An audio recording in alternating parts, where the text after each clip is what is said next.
Good morning. This is the morning of November 4th, the day before the election. The elections to be held in the United States. I'm in Jamaica right now, up in the country, the hills above Stony Hill, St. Andrews. My internet name shall be Golden Grace. My channel shall be called Golden Grace is Shining. So I'm up here right now, getting a little rest and relaxation from all the hubbub going on in the United States. I came out here and said, let me stay out here until after this election is over. So let me tell you, I'm trying to move here to to Jamaica from the United States. I started applying for my passport back in September. I started applying for my passport because how could I think that I could get a passport and not be a citizen of the country? So I was told, oh, you have to be a citizen first before you can apply for your passport. So I started the process, and I went to the immigration office, and I'm telling you, what an experience. What an experience it has been. So I have a story. And for any of you that have parents that are Jamaican, that want to get your citizenship done by descent, it can be done here in Jamaica, I was told, easily.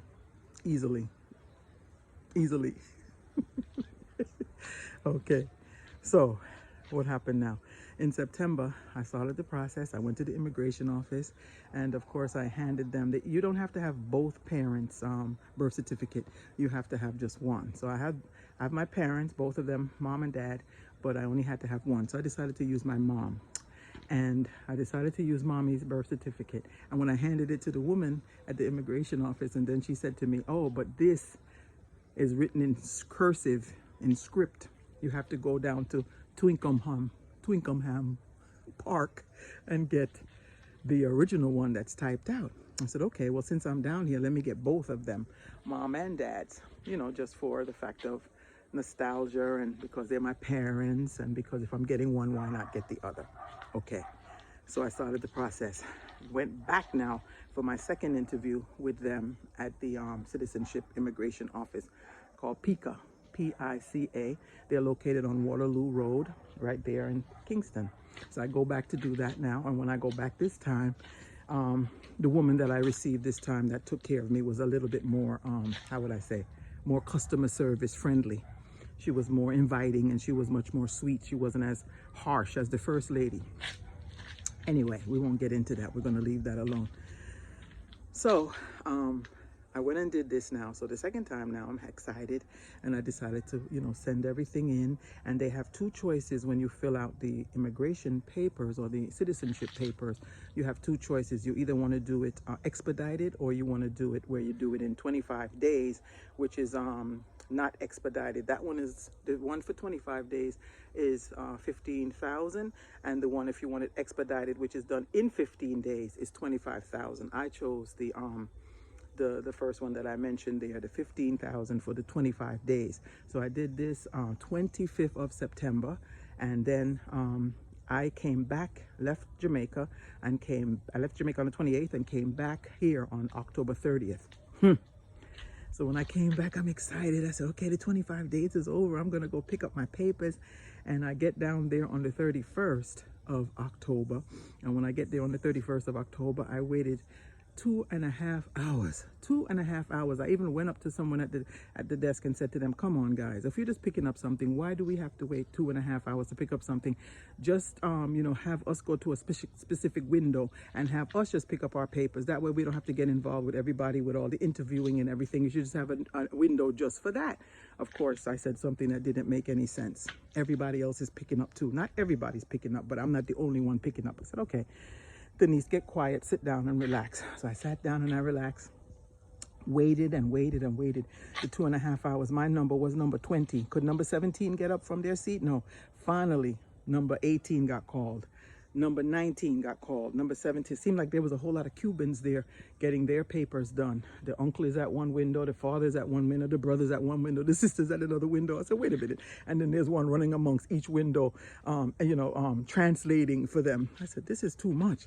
Anyway, I wait and wait and wait my turn. And after I get my turn, I get up there to the window. I still have all my papers and everything. And they give you a form and they tell you to fill out this form from the first time I was interviewed.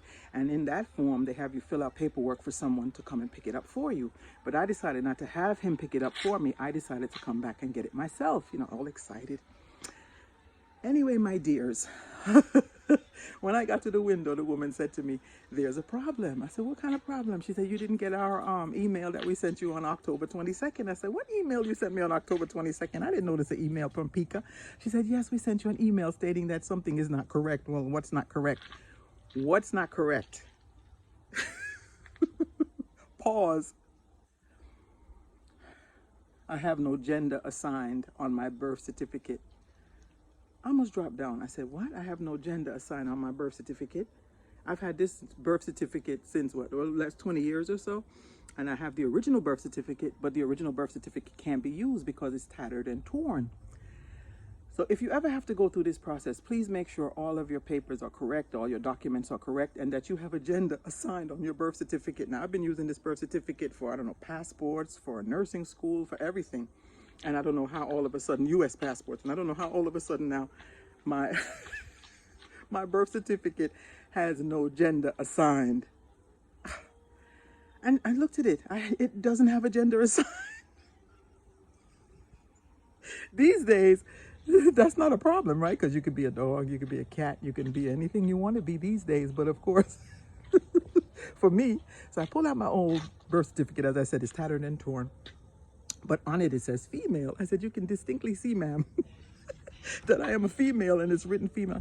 But that one she can't use because it's tattered and torn. It's damaged. So anyway, I have to start the process again. Everything is halted until I bring in or get sent in by DHL, I guess, a copy of a birth certificate that has a gender assigned. So please make sure when you do this, make sure that you don't have birth certificates written in cursive. Make sure you go down to Twickenham Park, if I'm enunciating the place correctly, and that is in Spanish Town. And you go down there and you get your parents' birth certificates that typed up. It has to be typed up, typewritten. And then you hand that in. And after you hand that in, you make sure you have all your papers. You make sure you have your correct birth certificate with a gender assigned. Anyway, you make sure you have that. You make sure you have everything. And so I'm trying to catch some of the sun here today because it's beautiful right now. As you can see, it's beautiful right now. But we do expect a cyclone, and the cyclone's name is Raphael, to be hitting Jamaica sometime today. Sometime today. Even my goddaughter didn't go to school because this weather system pattern, something is supposed to be coming in called a cyclone, and the name of it is Raphael. But right now the sun is out, so you're able to put some clothes on the line, able to walk around and even sweat a little bit and move about and just enjoy Jamaica right now. So guys, that's what I have to tell you right now. And I'm telling you, I will keep you updated on the process of how this goes, whether or not I come back down here to get this passport, that I would love to have my Jamaican passport by descent, or I come back. I don't know when I'll come back again, but shortly, within the next few months, I expect to come back down. So this whole process for me started, I want to say when I started thinking about it was around, I've been thinking about it for years, but I've always wanted to get it because I've always wanted to visit Cuba. And as Americans, we know we can visit Cuba, but we have to go by way of Canada. But if you are Jamaican descent, grandparents, parents, great-grandparents, you can get your passport and you can go to Cuba. I've always wanted to go to Cuba. I've always wanted to have a mojito, one mojito, and dance. And not only dance one dance, I've always wanted to take a picture with those cars, those 1950 cars. I want to lean upon one and take a photo. So guys, in the meantime, as I said, the name of my channel is Golden Grace is Shining. I'll be turning 65 years old in January, and that is on my bucket list to get to Cuba. So That's it for now. My name is Golden Grace from Jamaica, up here in the hills of St. Andrews. Just as beautiful can be, and peaceful. Peaceful, peaceful, peaceful. So until next time, Golden Grace. Walk good. Bye.